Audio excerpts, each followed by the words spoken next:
Yeah, it will. It'll get more people to convert in other areas. The more they see you, Yeah. the more. I don't know if omnipresence is the word I'm looking for here. Yeah, no, it kind of is. Yeah, Yeah, omnipresent. yeah, I like it. exactly. Authority. There you go.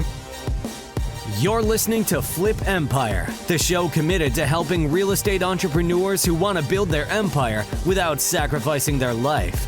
Your success and freedom starts now with your host, Alex Pardo. What are the expectations that real estate investors need to have when it comes to Facebook marketing? Obviously, I understand there's a ton of variables at play, market and everything else, but like, is there, I don't know if this is a bad question, but generally speaking, what's the kind of mindset and expectations that people need to have when it comes to, online marketing, particularly with Facebook? No, I think that's a great question. First of all, I'd make sure, just side note, that any company you use is focused on results per dollar, opt-ins, appointments, not likes, clicks, because you don't want to waste your money on that. It does nothing for you, especially if Facebook goes away, right? You want to list. What I would say, as far as your expectations go, just know that if you hire somebody to create your Facebook ads for you and you don't want to be involved at all, you're not going to have really hot leads. Like you might get I can get you a ton of leads in the next 2 days. Like I'll just turn on an ad. I'll have a ton of leads coming to you. They'll be interested kind of in what you're doing. But they're not going to be educated. They're not going to be ready to buy. They're not going to be, maybe there'd be one in a couple hundred, but they're not going to be ready to go. But if you were to hire me or, whoever and work with them, because you know your audience better than anybody else. So if you were to work with me on what they want and work on your offer until, keep testing it until we get it so you're getting your perfect leads coming in that are hot, that's more work for you. It's probably a 3-month process of us talking a lot. But at the end of it, you're going to have people who actually are interested in you, want to hear from you, and want to buy from you. So, I wouldn't ever just hire a marketing person and say, go. Yeah. You're the business owner, you know your business. And I'm glad to hear you say that, because that's the mistake I made. And that's why I basically flushed around $9,000 down the toilet, is because I wanted to be like, set it and forget it. You do your thing, I do mine. And that was a mistake. I had to be involved in the process so that they can personalize and customize the ads. They have to understand who I'm targeting. And they have to understand me and my business and what we bring to the table and services and all that kind of stuff. So I'm glad to hear you say that, because I think it just goes back to mindset and expectations.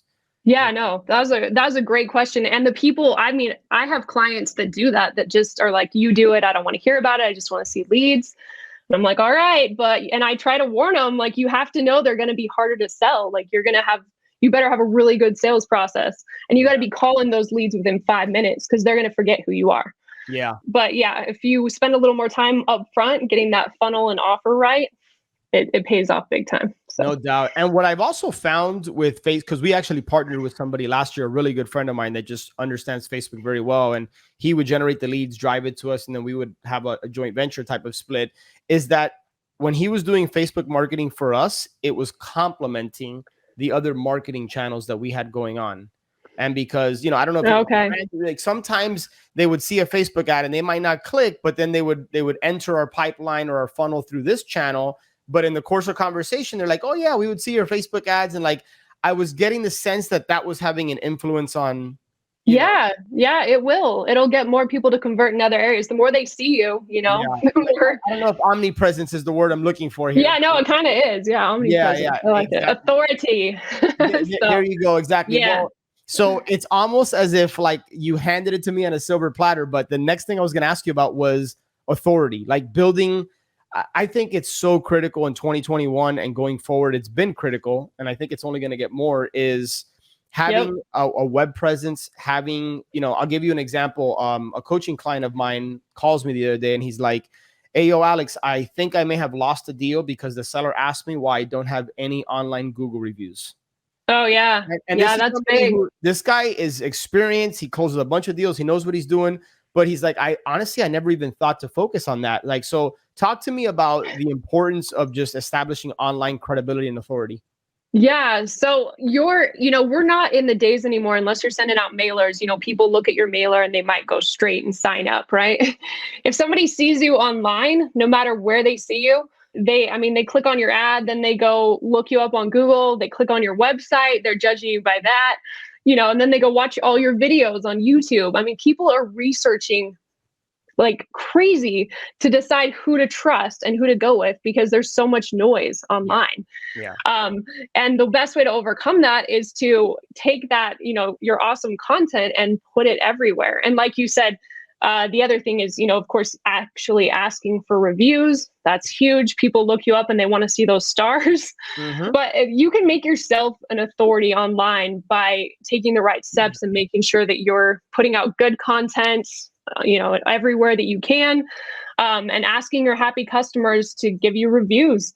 And it's no big deal. You just have to take that extra step. Actually, you can set up an automated funnel to do it for you. That's super easy. So, that goes out automatically at some point in your process. Yeah. And then there's really no excuse. It sends them a link and you can have them go and write you a message if they're not happy, or leave you a Google review if they are, right? Yep, exactly. And so what I want to do here, because one of the big takeaways from our conversation, Angela, from a marketing perspective is, and you may or may not know this, obviously, if you're listening or watching this, is just the importance of quality content marketing, right? Yes. And I think, I'm sure you'll probably co-sign on this, but consistency is key.